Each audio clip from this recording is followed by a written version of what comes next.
Hello, everyone, and welcome back to Plum Figgy. This is Tammy. All right, so as some of you have been watching before Christmas, I started this thrift store slash Dollar Tree Christmas journal challenge for myself.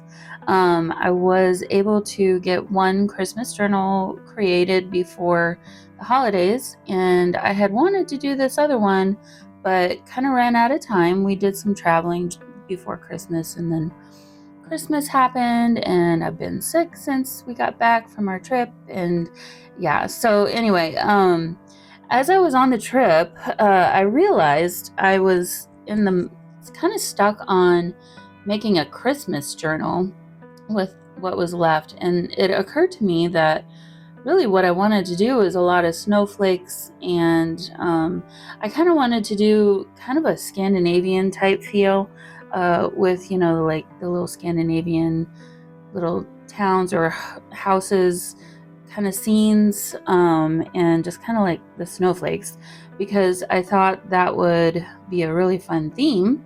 And in my mind, I was just kind of stuck on, but that has to be Christmas. And I ran out of time before Christmas came. So then I thought, well, I'm going to have to abandon it. But then, and also I'm kind of like, Christmas is over. I don't really want to think about Christmas anymore, but we're still in the middle of winter. So I decided to go ahead and think of this more as like a winter journal. And so I thought, well, I'll go ahead and film the whole process of putting it together, or most of it. I'm filming the first signature.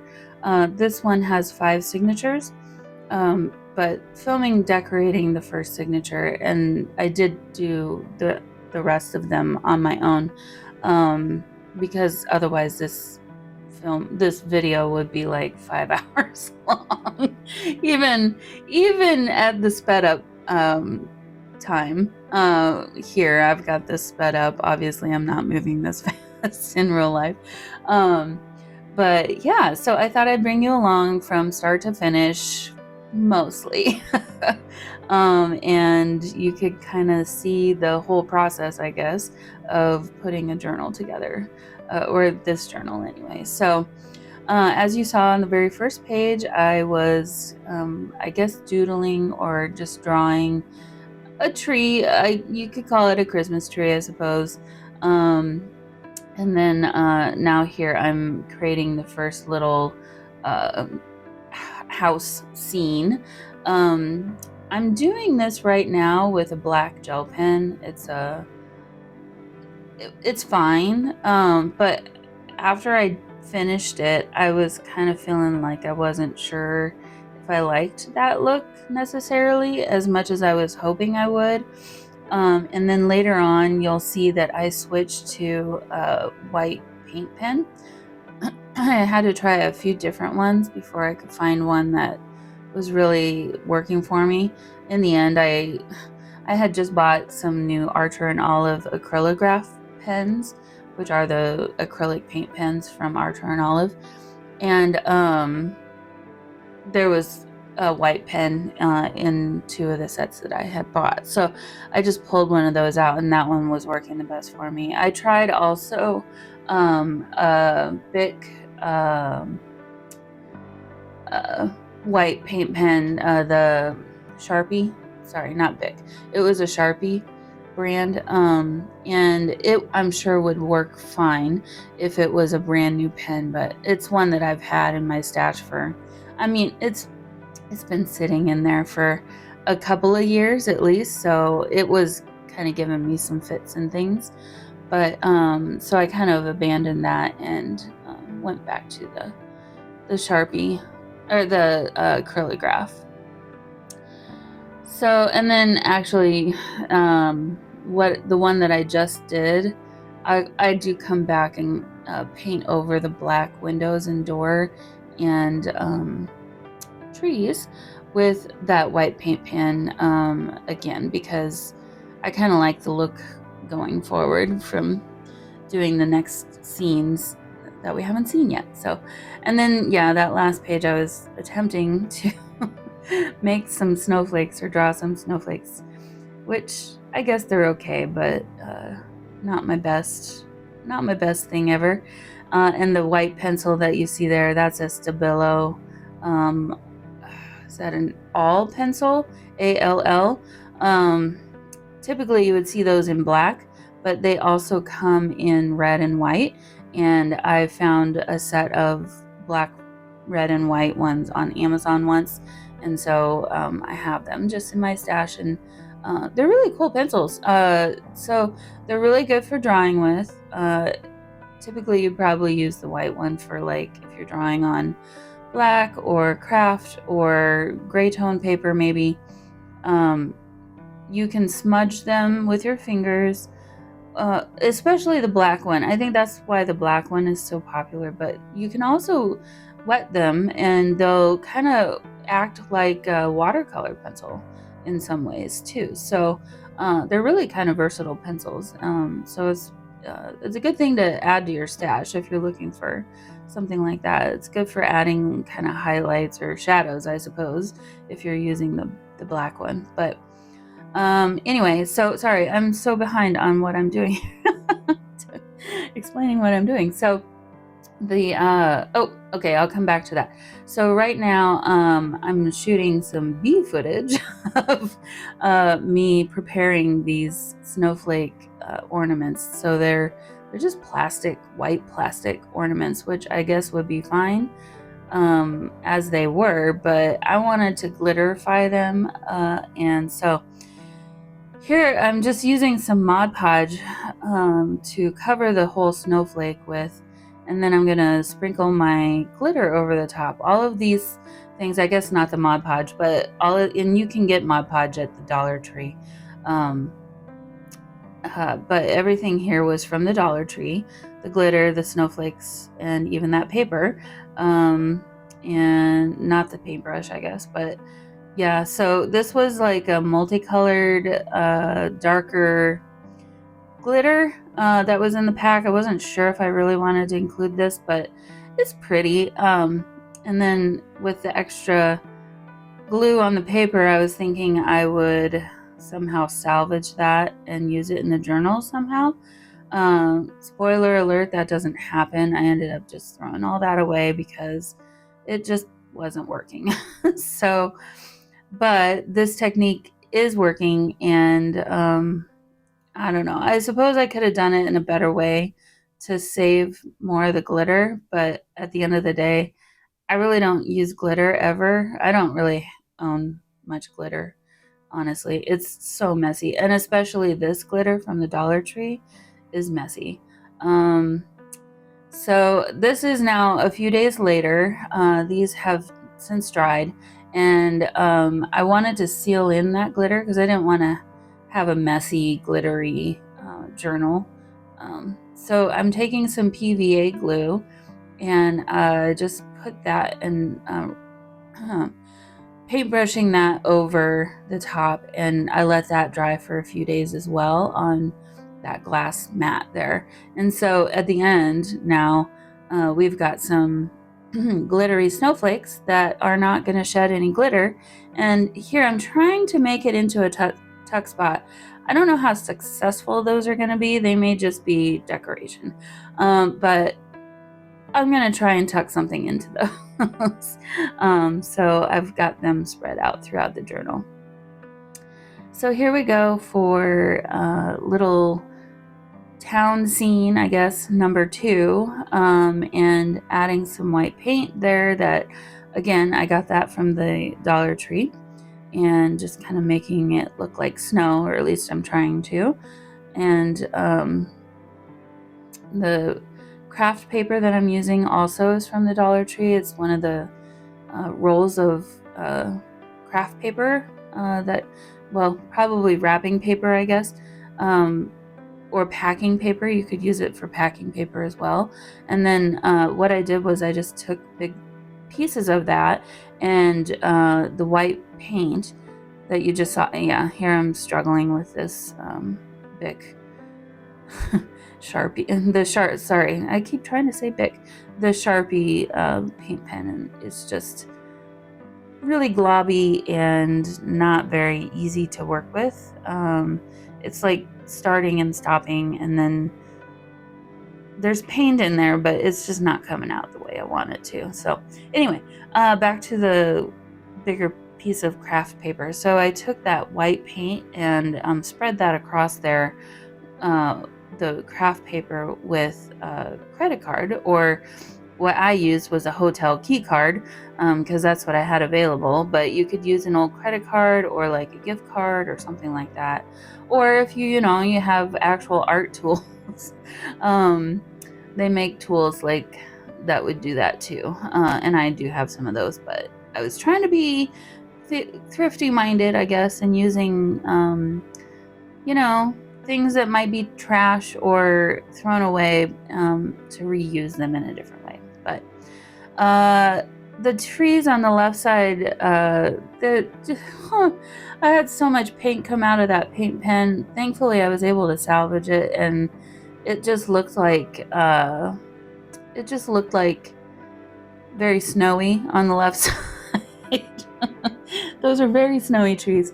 And the right side is not as much. Maybe it was protected by the house, didn't get as many drifts on that side of the house. But so anyway, I think after that one, I abandoned that pen and went and found my Archer and Olive pen.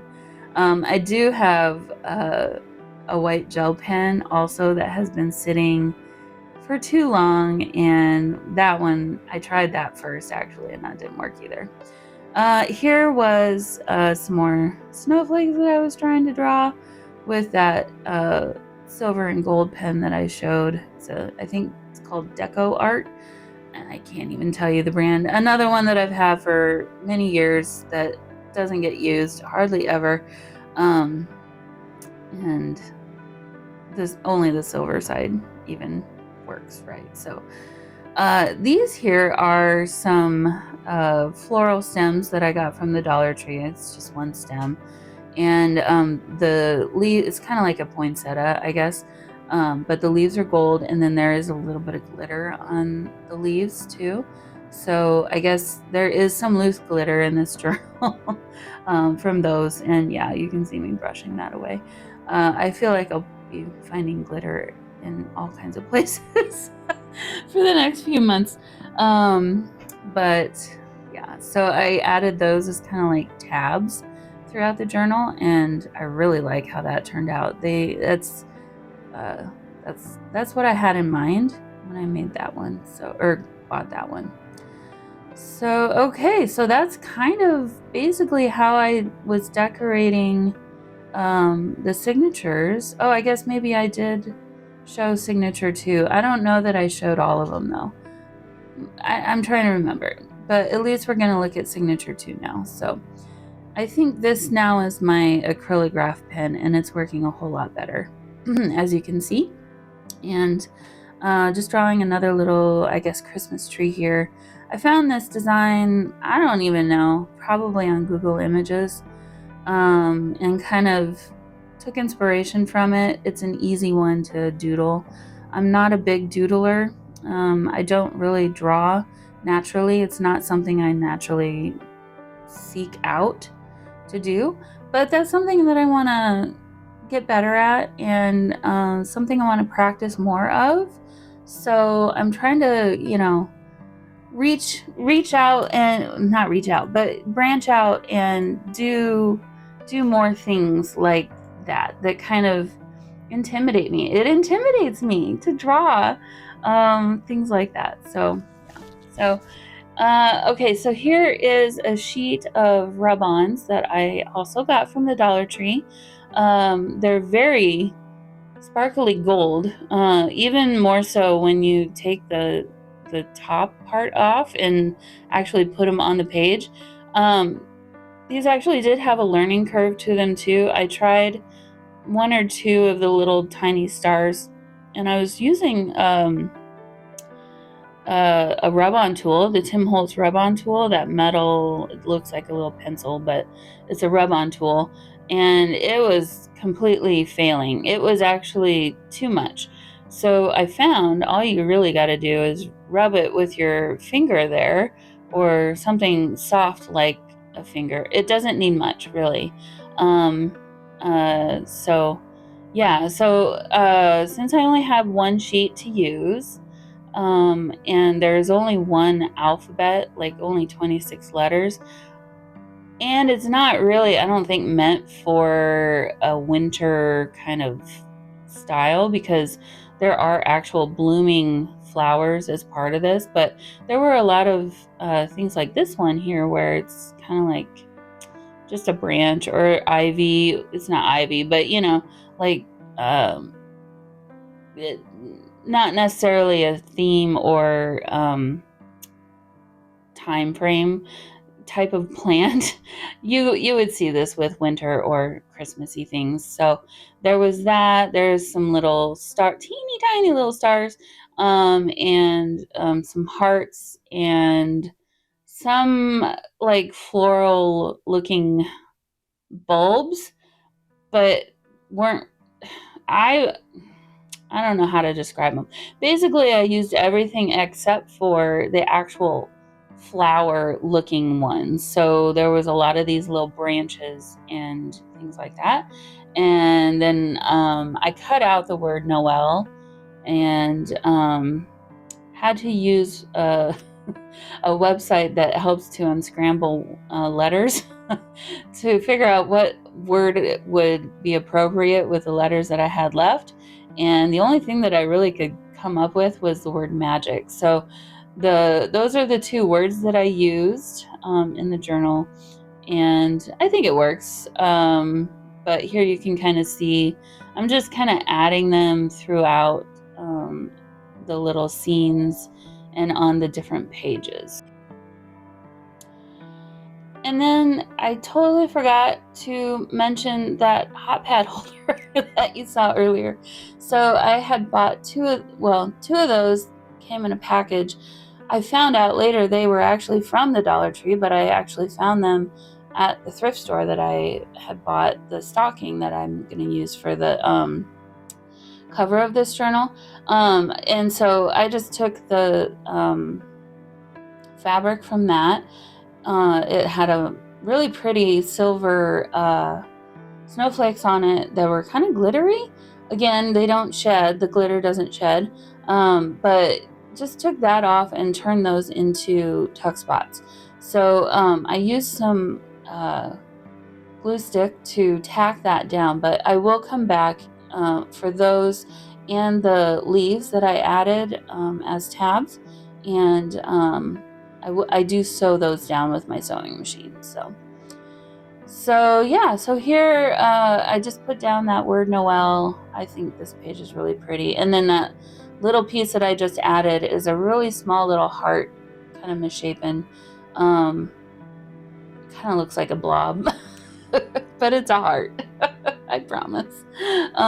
So yeah, so that was kind of the process for decorating the pages. So now we're going to move on to how I created the cover for this. So this here is some leftover Amazon packaging, and it's one of those where it's the padded one that's got, I don't know if it's paper inside or a combination of paper and some kind of fabric, not fabric, but like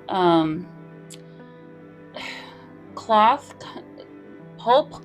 I'm not sure, but if you rip it open a little too much, it'll go everywhere.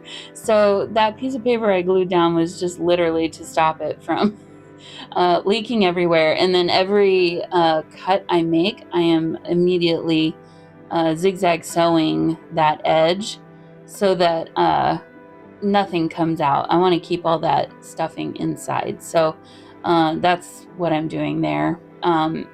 As I size this, so this is going to be my, it's the cover. So it's kind of a soft cover that is not completely fabric and stuffing. It's got some stability to it. So here I'm just trying to measure and get the right size that I need for the journal. And now I'm realizing that I made my marks where I'm gonna have to cut. So I had to make some new marks. And I'm using a ruler here. You could use the ruler. I find the ruler is easier to make a straight line for me than cutting. If you're more comfortable with cutting, definitely use scissors. And I think I do both, honestly. And so here I'm using the ruler to draw that straight line so that when I do use my scissors, I do cut it in a straight line. So yeah, and like I said, I do come and do a line of sewing after every cut that I make so that none of that stuffing comes out.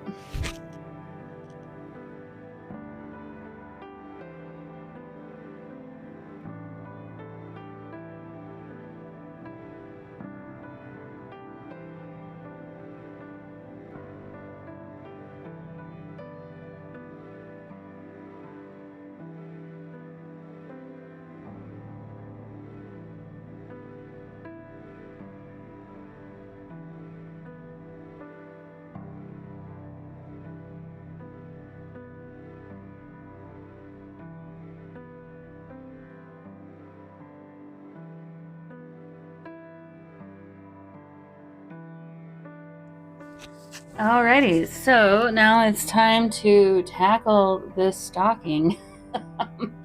I've actually got a lot of really good material here, so decided to go ahead and use this liner from the stocking as the inside fabric for the journal. So just tearing it away, and then they do have these tags sewn in, and then obviously you can see it's completely wrinkled and just a little difficult to deal with. So here I'm just trying to kind of figure out how to get those tags out without completely destroying everything.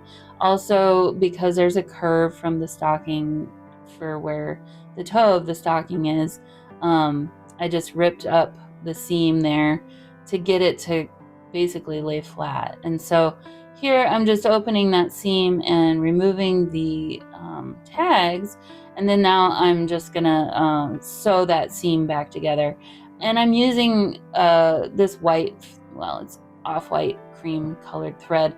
It's gonna be, you're not gonna see that seam because I'm gonna use the other side. There, you see it's completely hidden. So that's the side that you're gonna see from the inside of the journal, right? So and then at this point, because I don't really enjoy ironing at all, I always try to just spritz my fabric lightly with some water. And if you most of the time, not every time, but most of the time, you can kind of smooth out those wrinkles enough to make it work. And then you're going to glue it down anyway, so that usually gets rid of rest of the wrinkles.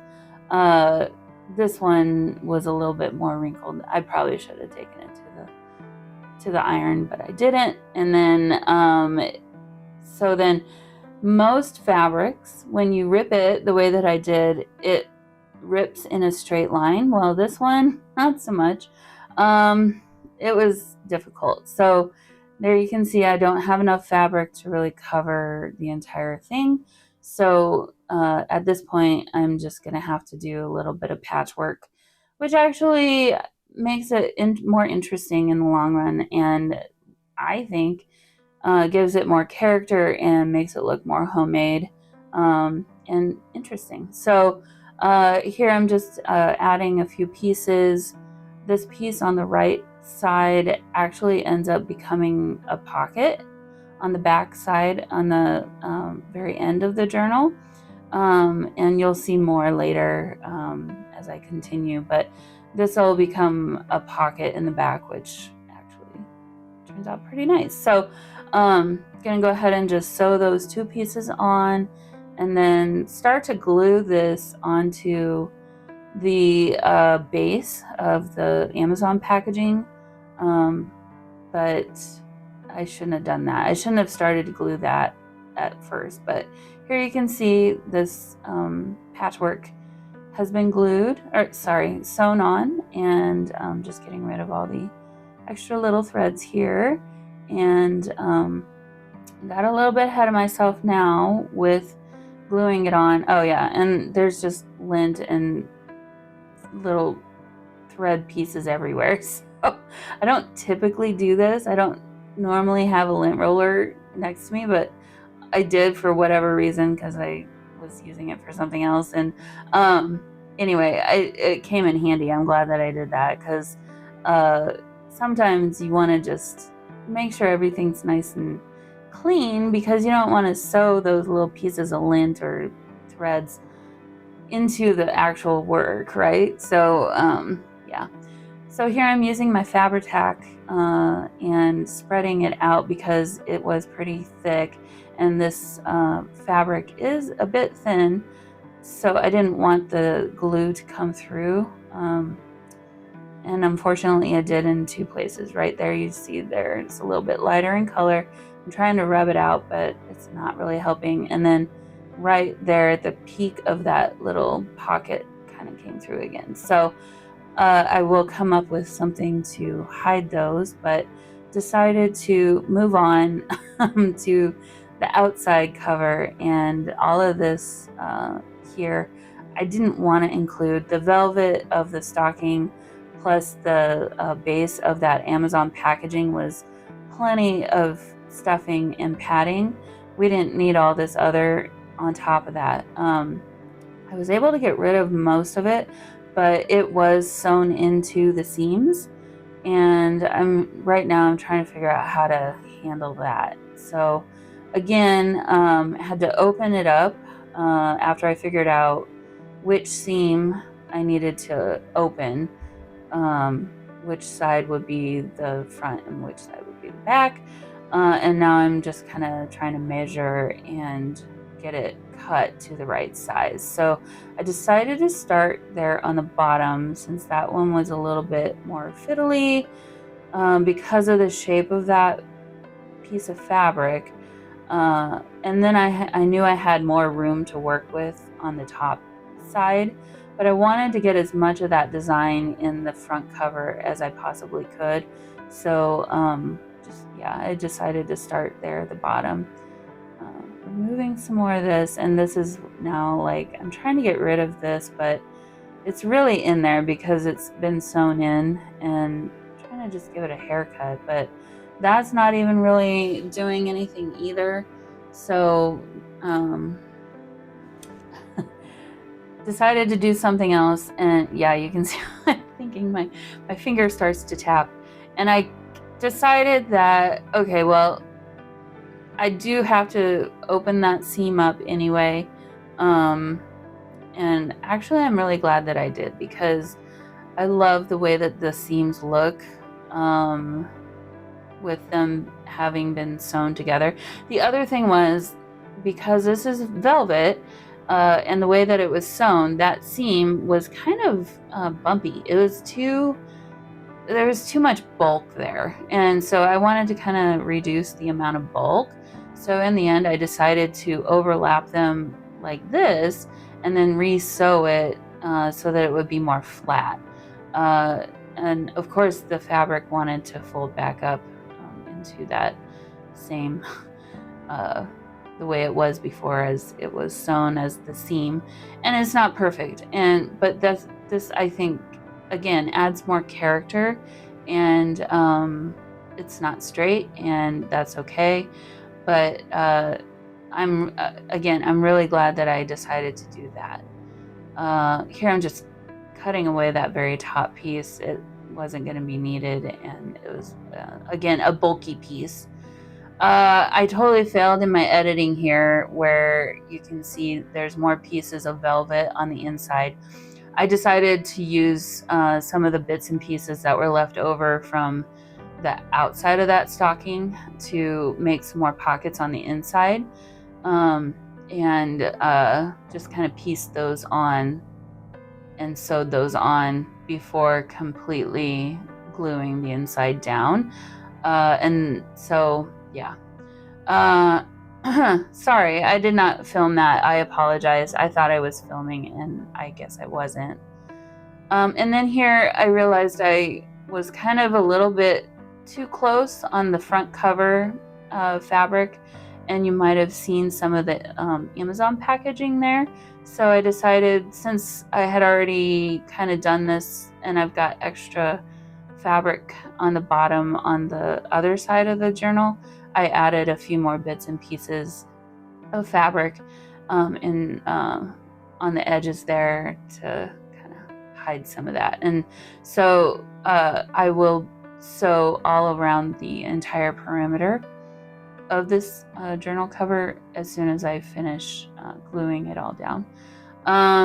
Actually, I didn't sew it right away. It was still a little bit wet, and I wanted to kind of train the cover to be in the right shape for it to be the actual journal. So I went ahead and finished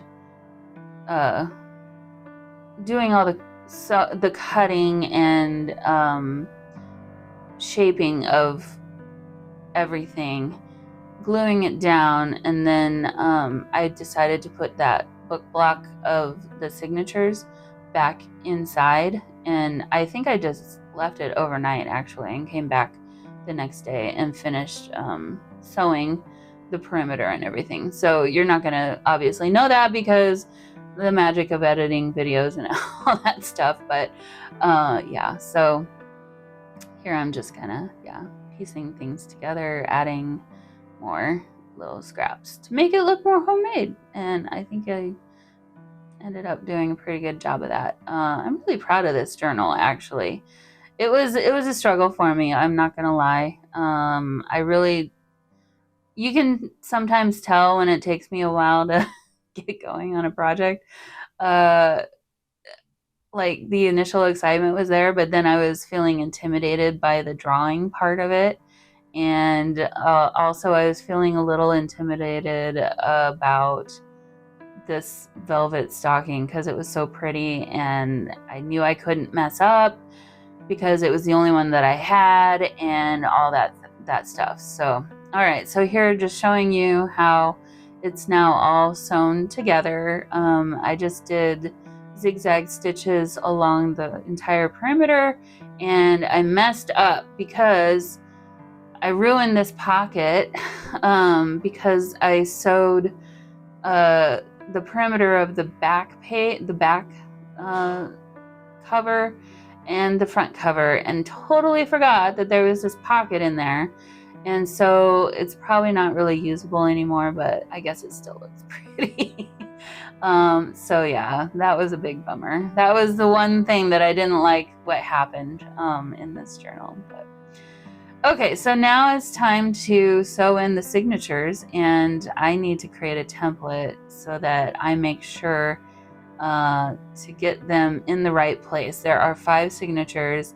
This cover is a little bit wonky as far as the shape of the spine is not super clear, and freehanding that one, I don't think I would have done a very good job of. So yeah, and I totally apologize about my filming here. I zoomed in so that you could see what I was doing better, and then you couldn't see anything at all. So totally failed on that. But here I'm just kind of quickly showing what I did. If you want to watch a better tutorial of how I do this, I've got them on my channel. Just do a search for sewing in signatures plum figgy, and you'll find there's plenty of examples. But here I am poking the holes through the spine. Excuse me. And I used a piece of copy weight paper, so it's really not very sturdy, and you can see there it totally ripped. This normally doesn't happen because I usually use a heavier piece like cardstock or something a little bit heavier than just copy weight paper for this many signatures and this many holes. So I do have to use a little bit of washi tape here to reconstruct or make sure it doesn't completely fall apart even more, because I do need to use this now to get the holes for the actual signatures. Yeah, so and I decided I'd better probably double that up, so I'm just gluing this now to the same piece of paper, or yeah, a piece of scratch paper that I was using for something else, just to kind of give it some more stability. And that's why I'm doing this. I don't normally do this, but that's why. So, all right, so to make it easy, folding that in half, right, so that you can just use that middle line, which I need to repunch because I need paper. Just using the middle line of my template there to cut or poke holes in each of the signatures. And I'm using some hemp twine to tie these signatures in with, and I like to pre-cut them all. And before I start sewing a signature, I always want to thread my needle. I've just found that it's way more efficient for me to do it in that order. That way, because I don't use clamps to hold my signatures together, that way everything's ready to go for me, and I don't have to fiddle with threading a needle while I'm trying to hold that signature together with the holes so that it doesn't come apart. So to be honest with you, my process this time sewing this one in was a little more difficult than usual. For whatever reason, I kind of went the wrong direction than I normally do to sew this one in, and it really threw me off. Not so much on this first signature, but the second one really threw me off, and I don't even know, I think I got rid of a lot of that footage. But again, if you really want to get a better tutorial on this, I've got them. I also even have playlists created of some tutorials that I've done throughout the years, and they're in there as well if you want to look through my playlist. So this is a very quick showing of me doing this signature. So all right, so I ended up having quite a lot of extra string, so I decided to keep one long and cut one short of the extras, and use the long one then to add some charms as maybe bookmarks for the journal. And so obviously this wasn't part of my thrift store $15-$20 budget. At this point I'm like, okay, we're just gonna do what we want to do. I've met that expectation. This is extra. You don't need this, but I want to do it because I want it to be pretty. So just adding some beads on the bottom here, and I think it really adds something a little bit special to this journal, as if it wasn't already kind of special already. So yeah, so I'll let you kind of watch me finish that, and that's about it basically. So if you're interested in purchasing this one, it'll be available for sale in very soon. I'll probably film that video tonight or possibly tomorrow. I'm gonna shoot for Sunday to list it on Etsy. So if you're interested in it, it'll be available on Sunday, in 2 days from now, on my Etsy shop. And yeah, so stay tuned for the final flip through on Sunday, when it'll be available for sale. So hope you enjoyed coming along with me on this little challenge. I know it was a little bit of a struggle and kind of a wait, so I'm sorry that you had to wait for this one. Hopefully it was worth the wait. I feel pretty proud of it. I think it'll be a great journal for whoever ends up with it. So yeah. All right, guys, I'll see you all in the next video. Bye.